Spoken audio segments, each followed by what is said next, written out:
Neurotics being distressed by whatever is going on with them are the folks that pound on the therapist's door. You know, I don't like the way I feel. I don't like it that I get depressed. I don't like it that, you know, when I am no longer getting the social validation that I seek, or I've broken up with my girlfriend or boyfriend, I don't like it that I feel so empty and alone. You know, I want to be not that way anymore, but I don't know how not to. So they come pounding on your door, you know. They want to get relief. The character disturbed individual, however, not being internally distressed by how they operate, not being in a great deal of internal pain, they're usually drug in by the ear or pressured by the court or some other way maneuvered into a therapeutic situation. They come kicking and screaming the whole way. So there's a big difference there. An excellent point made by one of our attendees is that with respect to this internal versus external pressure, bringing somebody in to a therapeutic encounter is the fact that the disturbed character sees the locus or the focal point of the problem externally. You know, everybody else has got the issue. Because they're comfortable with their way of doing things, it's somebody else who has the problem. So naturally, there's no reason to be distressed. Neurotics are very grateful for the assistance. They're grateful for the ear that they get. They're receptive to the guidance that they might be afforded. And they're particularly grateful many times when they get the guidance that they're looking for or the support they need. Disturbed characters tend to resent the whole process. They might pay lip service. They might, as a manipulation and an impression management tactic, say all the right things. They might even be complimentary on the surface as an impression management technique. But that doesn't mean that they really appreciate somebody confronting them on their distorted thinking or their maladaptive behavior and proposing that what they really need to do with their life is change their thoughts and attitudes about things and change their whole way of relating. They don't really particularly appreciate that, and they're not really in their heart saying, "Thank you very much for straightening me out." That's not really what's going on most of the time. Now that can happen later. I can't really, literally, I can't count the number of times that phone has rung unexpectedly, or I've gotten an email, or some chance encounter years later with someone who at the time I was intervening was not prepared. That doesn't mean that the interaction wasn't therapeutic. I can tell you that with absolute certainty because I cannot, literally, I can't count the number of times that at some point I will be told, you know, I wasn't ready then. But it's not like I didn't hear. It's not like I didn't know. It's not even like that I didn't take some of it to heart.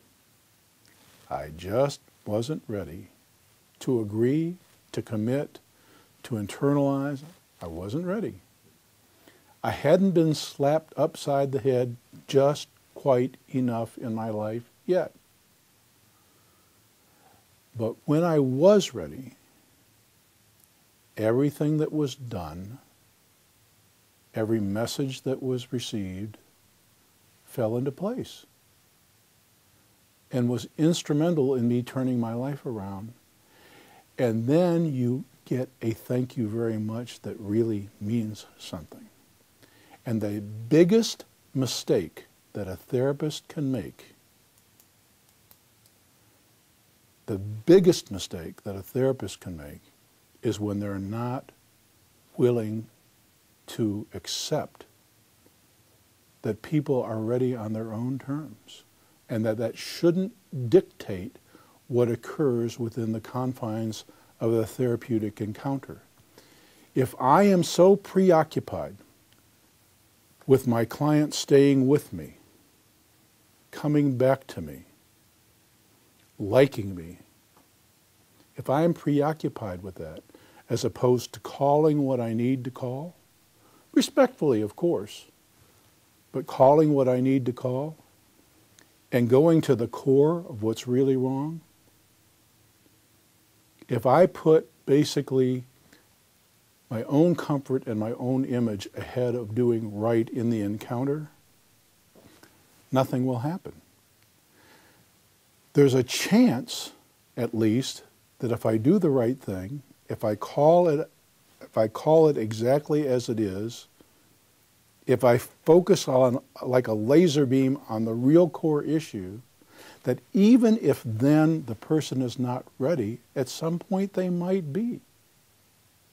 And they will remember. There's another thing at work here too, and this is a caution for anyone doing therapeutic work. You know, the very basis of letting someone guide you through change is trust. And disturbed characters have radar for neurosis. They know instinctively when your needs outweigh theirs. Whether it's your need to be liked, whether your need, especially your need to help, and we'll talk about that again. If sometimes we have a really pathological definition of help, where we equate that with chasing and enabling. I'll talk about that at length later. But when they sense that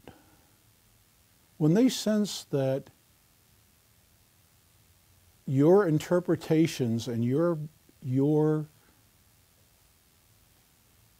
prancing around and your soft pedaling of all the issues is based on your own anxiety about what might happen if you shoot straight, there is no possibility they will ever trust you. Ever. And they should feel that way. They should feel that way. How does anybody know you can be trusted unless you stand for something that they can identify, even if they're not ready to agree with you at the time?